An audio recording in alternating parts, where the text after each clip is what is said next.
1800 के दशक में एक लेखक ने बहुत अच्छी तरह से लिखा था कि यीशु मसीह ने कभी प्रशंसकों की मांग नहीं की, वह अनुयायियों की चाह रखते थे। आप जानते हैं, यह संभव है कि कोई यीशु की प्रशंसा करे लेकिन वास्तव में उनका अनुसरण न करे। खैर, आज हमारी विजडम जर्नी में हम लूका अध्याय 9 पर पहुंचते हैं, जहां यीशु और 3 वे प्रशंसक हैं के बीच 3 संवाद होते हैं। वे यीशु को 3 ऐसे बहाने देने वाले हैं जिन्हें मैं सच्चे अनुयायी बनने से इनकार करने के सबसे आम बहानों में से 3 मानता हूं। अब पहला बहाना कुछ ऐसा लगता है, मैं प्रभु का अनुसरण करूंगा लेकिन मैं बिना किसी लाभ के उनका अनुसरण नहीं करूंगा। दूसरे शब्दों में, मैं यीशु का अनुसरण करूंगा अगर वह बदले में मुझे मेरी चाही हुई चीजें देंगे। हम लूका अध्याय 9 में हैं। पद 57 में लिखा है, जब वे रास्ते पर जा रहे थे तो किसी ने उनसे कहा, मैं जहां भी आप जाएंगे आपका अनुसरण करूंगा। अब मत्ती का सुसमाचार हमें बताता है कि यह व्यक्ति एक शास्त्री था।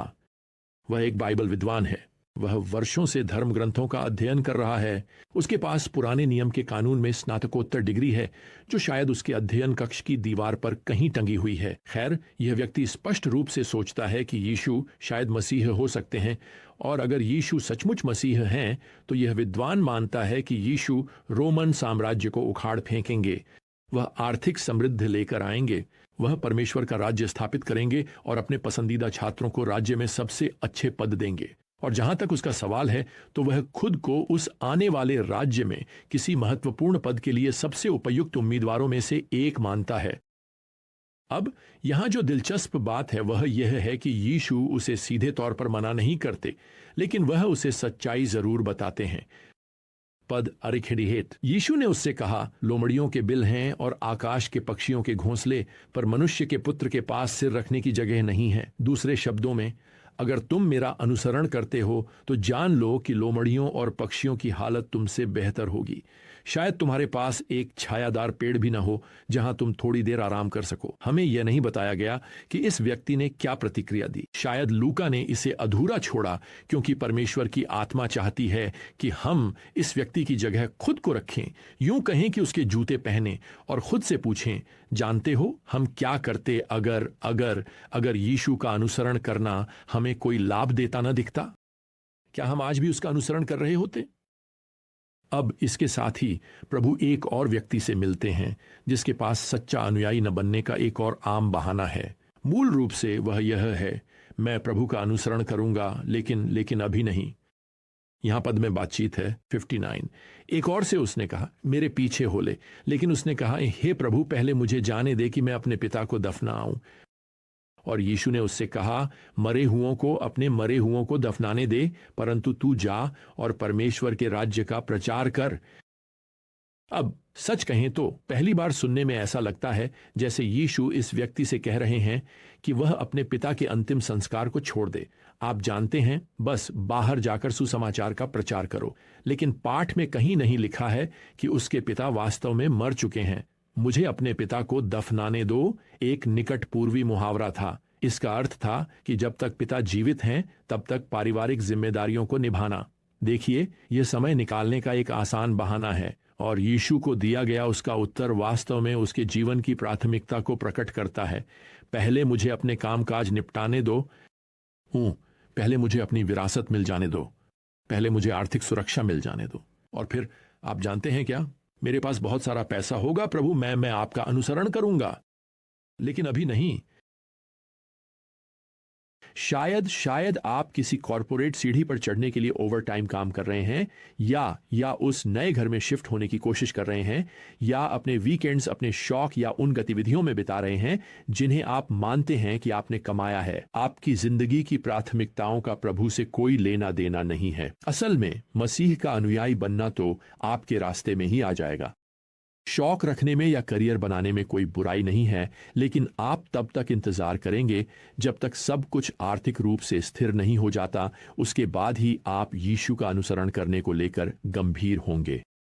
यह एक बहाना है जो लगभग 2000 वर्षों से इस्तेमाल हो रहा है, और यहां यीशु जो कह रहे हैं वह यह नहीं है कि अंतिम संस्कार में जाना, विरासत संभालना या अपने व्यवसाय की देखभाल करना जरूरी है। यीशु इसी बहुत आम बहाने को संबोधित कर रहे हैं कि प्रभु, मेरी और भी प्राथमिकताएं हैं, मैं अभी आपके पीछे नहीं चल सकता, लेकिन लेकिन मैं चाहता हूं कि आप बाद में मुझसे फिर से संपर्क करें। तो यहां बहानों को संक्षेप में इस तरह कहा जा सकता है, प्रभु, मैं आपके पीछे चलूंगा अगर आप मुझे वह दें जो मैं चाहता हूं। दूसरा, प्रभु, मैं आपके पीछे चलूंगा लेकिन अभी नहीं। और अब तीसरा आम बहाना, यहां यह व्यक्ति मूल रूप से यह कहने जा रहा है, प्रभु, मैं आपके पीछे चलूंगा लेकिन पूरी तरह से नहीं। यहां यह पद 61 में है। एक और ने कहा, मैं आपके पीछे चलूंगा प्रभु, लेकिन पहले मुझे अपने घर वालों से विदा लेने दीजिए। अब यीशु का उत्तर यहां पद 62 में पहली नजर में असंबंधित लगता है। जो कोई हल पर हाथ रखकर पीछे देखता है, वह परमेश्वर के राज्य के योग्य नहीं है। तो इस समय में हल कुछ और नहीं बल्कि एक लकड़ी का टुकड़ा था, जिसके एक सिरे पर हैंडल और दूसरे सिरे पर धातु की नोक होती थी। इसे लगातार ध्यान देने की आवश्यकता होती थी। यूनानी भाषा हमें बताती है कि यह व्यक्ति हल चलाते समय कभी कभी पीछे नहीं झांक रहा है। यीशु ऐसे व्यक्ति की बात कर रहे हैं जो लगातार अपने कंधे के ऊपर से पीछे देख रहा है। दूसरे शब्दों में, वह कभी भी आगे या सामने नहीं देख रहा है। देखिए, पीछे मुड़कर देखना एक रूपक है जो यह दर्शाता है कि वह व्यक्ति फिर से वहीं लौटने की इच्छा रखता है, और यही इस व्यक्ति के बहाने का मूल है। हाँ प्रभु, मैं आपका अनुसरण करूंगा, लेकिन मेरा दिल वह तो वहीं है, वह सच में आपके साथ नहीं है, वह वहीं है जहां मैं पहले रहता था। दूसरे शब्दों में, यह व्यक्ति वास्तव में मसीह के साथ एक नई जिंदगी में रुचि नहीं रखता। वह तो बस अपनी पुरानी जिंदगी को वैसे ही चाहता है जैसी वह पहले थी। तो यहां कुछ आम बहाने हैं, और मैं आपको बता दूं, ये आज भी उतने ही लोकप्रिय हैं जितने मसीह के समय में थे। प्रभु, मैं आपका अनुसरण करूंगा, लेकिन केवल तब जब आप मुझे वह दें जो मैं चाहता हूं। प्रभु, मैं आपका अनुसरण बाद में करूंगा, अभी नहीं। प्रभु, मैं आपका अनुसरण आंशिक रूप से करूंगा। मैं बस नहीं चाहता कि आप मेरे जीवन में आगे बढ़ते हुए हर चीज पर नियंत्रण रखें। मसीह का अनुसरण करने का क्या अर्थ है? इससे मुझे एक युवा व्यक्ति की जीवनी याद आ गई जिसे मैंने पढ़ा था। उस व्यक्ति का नाम विलियम बोर्डन था। 1904 में वह अपने परिवार की संपत्ति का उत्तराधिकारी था, और उसकी हाई स्कूल की स्नातक उपाधि के उपहार के रूप में उसके माता पिता ने उसे दुनिया भर की सैर का तोहफा दिया था। खैर, उस यात्रा के दौरान उसने घर पत्र लिखकर बताया कि भगवान उसका दिल मिशन क्षेत्र की ओर मोड़ रहे हैं। ठीक उसी समय उन्होंने अपनी बाइबल के पीछे 2 शब्द लिखे, कोई भंडार नहीं। जहां ज्यादातर लोगों को लगा कि उसका मिशनरी बोझ, आप जानते हैं, घर लौटने के बाद धीरे धीरे खत्म हो जाएगा, लेकिन इसके बजाय दुनिया के उन लोगों तक सुसमाचार पहुंचाने की उसकी इच्छा और भी प्रबल हो गई। जब बोर्डन येल विश्वविद्यालय में कॉलेज के अंतिम वर्ष में था, तब वहां के 85% छात्र उस बाइबल अध्ययन में भाग ले रहे थे जिसे उसने अपने पहले वर्ष में शुरू किया था।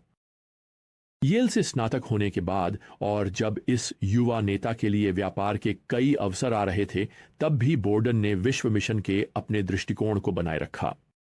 और उसी समय उसने अपनी बाइबल के पीछे 2 और शब्द लिखे, नो रिट्रीट्स, कोई पीछे हटना नहीं। बोर्डन ने उसे दिए गए हर आकर्षक पद को ठुकरा दिया और इसके बजाय सेमिनरी में दाखिला लिया। अपनी पढ़ाई पूरी करने के बाद वह मिस्र गया। वह अरबी सीखने और चीन के मुसलमानों के बीच सेवा के लिए तैयारी करने वाला था, लेकिन वह कभी चीन नहीं पहुंच सका। मिस्र में रहते हुए उसे स्पाइनल मेनिंजाइटिस हो गया और कुछ ही हफ्तों में विलियम बोर्डन की 25 वर्ष की आयु में मृत्यु हो गई। अखबारों ने येल के सबसे प्रसिद्ध स्नातक की मृत्यु की खबर को प्रमुखता से छापा। पत्रकार और व्यापारिक नेता इस तरह की एक होनहार जिंदगी के दुखद नुकसान के बारे में लिखते रहे।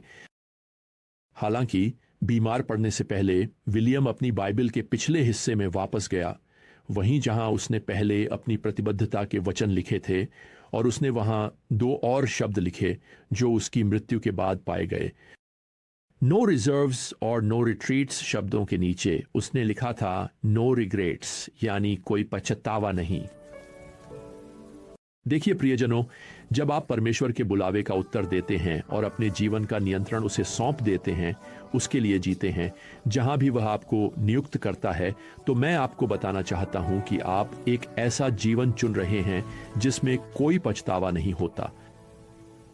तो आज जब आप उसके लिए इस तरह जी रहे हैं, जब तक हम फिर से न मिलें, प्रभु यीशु मसीह का अनुग्रह, परमेश्वर का प्रेम और पवित्र आत्मा की संगति आप सभी के साथ बनी रहे। आमीन।